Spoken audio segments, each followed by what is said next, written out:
अरे पंडित जी, ये हमारे कहाँ चले हैं? इतना महत्वपूर्ण काम आ गया है और ये जगह बन नहीं है। शूद्र, आप क्यों बोलती हैं?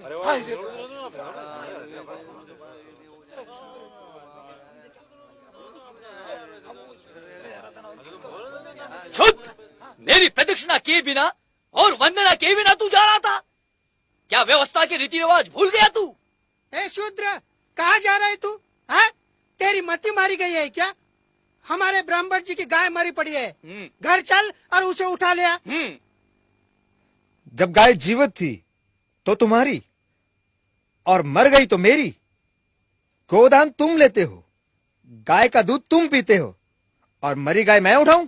मूर्ख, ब्राह्मण से भी बात करता है? अरे चमड़ी तो तू ही लेता है ना, और गोमांस भक्षण भी तो तू ही करता है? ब्राह्मण देवता, इतनी दया दिखलाने की आवश्यकता नहीं है। ऐसा करो, इस बार चमड़ी भी तुम ही रखो और गोमांस भी तुम ही खाओ।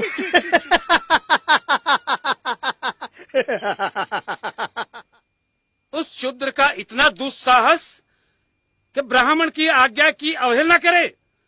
मैं उसे नष्ट कर दूंगा। उसे बाद में नष्ट कीजिएगा, पहले इस पशु को तो हटाइए। क्या अनर्थ बोल रही हो तुम? ब्राह्मण होकर मैं चमड़ी को हाथ लगाऊं? अजी, दान भी तो इसी हाथ से लेते हैं आप।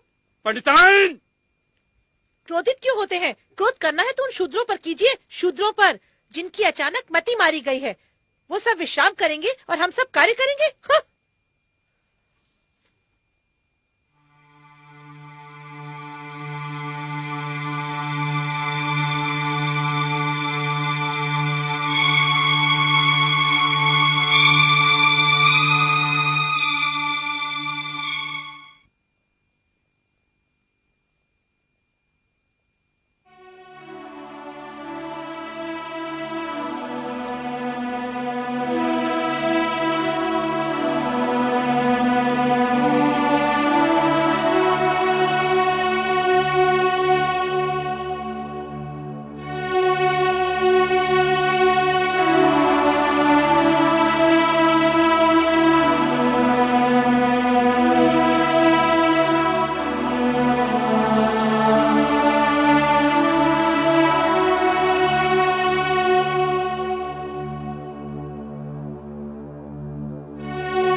घोर संकट का समय आ गया है। ब्राह्मणों का वर्चस्व समाप्त हो रहा है। सत्य वचन प्रभु।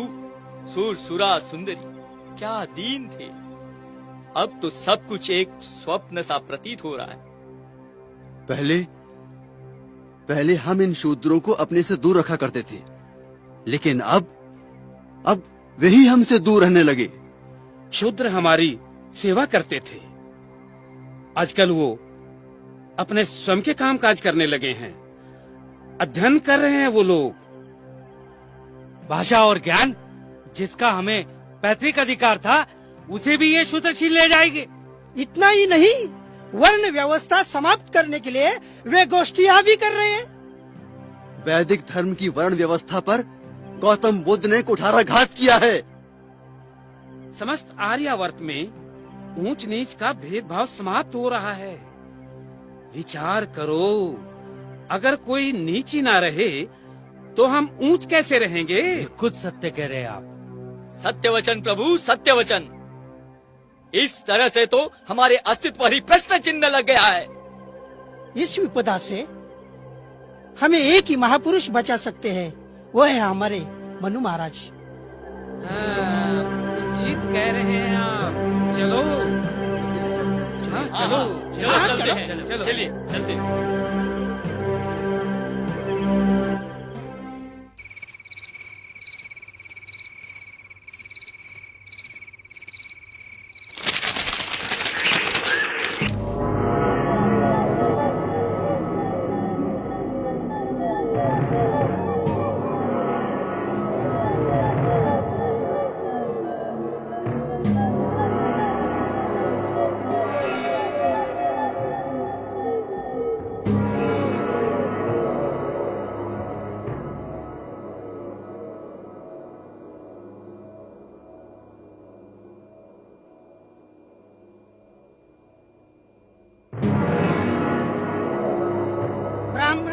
संपन्न वेद शास्त्र पारंगत महामुनि मनु महाराज, अब लोगों ने हमारा आदर करना छोड़ दिया है। महाराज, हमारे आदेशों की अवहेलना करने लगे हैं ये लोग। शूद्र तो हमारे सामने गर्व से तनकर चलते हैं। हमारे जीवन यापन का कोई साधन नहीं रहा, कोई दान दक्षिणा नहीं देता। भूखों मरने का समय आ गया है। हमारे वैदिक धर्म का किसी को भय ही नहीं रहा महाराज। बुद्ध के इस धर्म से हमारा विनाश हो रहा है महाराज, विनाश। हमारा और आपका वर्चस्व समाप्त हो जाएगा। ब्राह्मण धर्म, वेद शास्त्र और पवित्र पुराण प्रभावहीन हो जाएंगे महाराज। वेदों को मिथ्या समझने वाले ब्राह्मण धर्म के शत्रुओं, ब्राह्मण जाति के श्रेष्ठत्व को स्थायी रखने के लिए मैं ऐसे दंड विधान की रचना करूंगा कि कोई भी ब्राह्मण के सम्मुख शीश उठाकर चलने का दुस्साहस नहीं करेगा।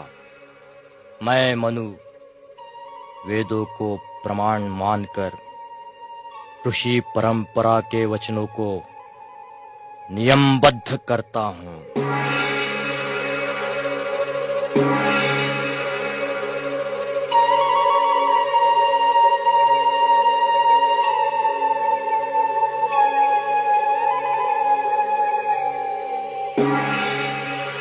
धर्मोपदेशम दर्पेणम।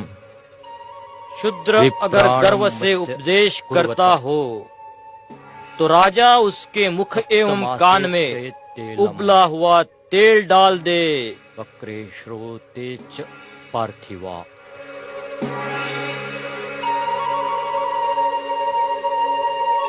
केनचिद अंगेन।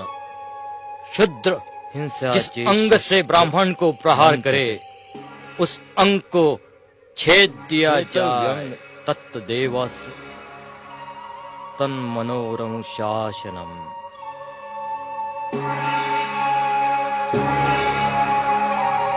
पाणी मुद्देम दंड। ब्राह्मण को मारने हेतु वो अगर हाथ या लकड़ी उठाता है तो उसका हाथ तोड़ना उचित। ग्रह कोपात। क्रोध से पाव का प्रहार करता हो तो उसका पाव काटना योग्य है। ब्राह्मण के साथ आसन पर शूद्र बैठना चाहे तो उसके कमर पे तप्त लोहे से चिन्ह करे तथा राज्य के बाहर निकाल दे, अथवा वह न मरे इस हिसाब से उसका कुल्हा काटे। गर्व से थूक कर ब्राह्मण का जो शूद्र अपमान करे उसके दोनों होठ राजा काट दे। उसके सामने अगर मूत्रोत्सर्ग कर अपमानित करता है तो उसका शिश्न काट दे, और उसके सन्मुख पातता है तो गुदा काट दे।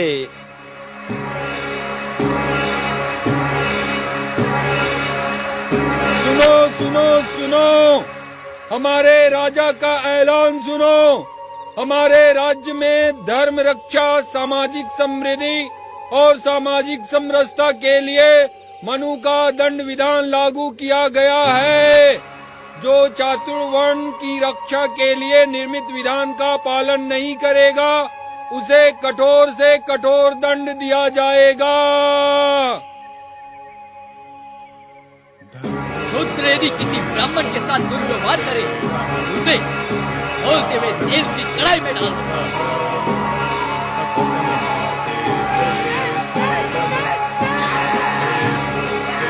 यदि शूद्र ने ब्राह्मण की ओर देखने की दुष्टता की तो उसकी आंखें फोड़ दो।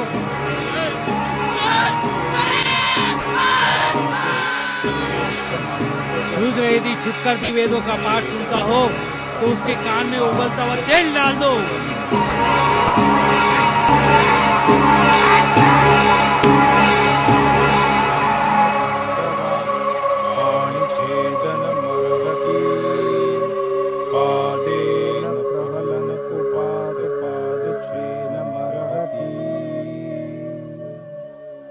अवनिष्ठीवतो दर्पाद्वावोष्ठी छेदये नृपः अवमुत्रयतो मे।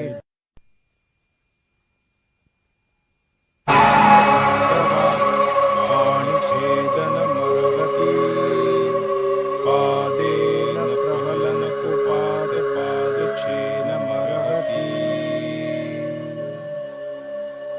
अवनिष्ठीवतो दर्पाद्द्वावोष्ठी छेदये नृपः अवमुत्रयतो मेढ्रमवशर्धयतो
अवमुत्रयतो मेढ्रमवशर्धयतो बुधम्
दुश्मन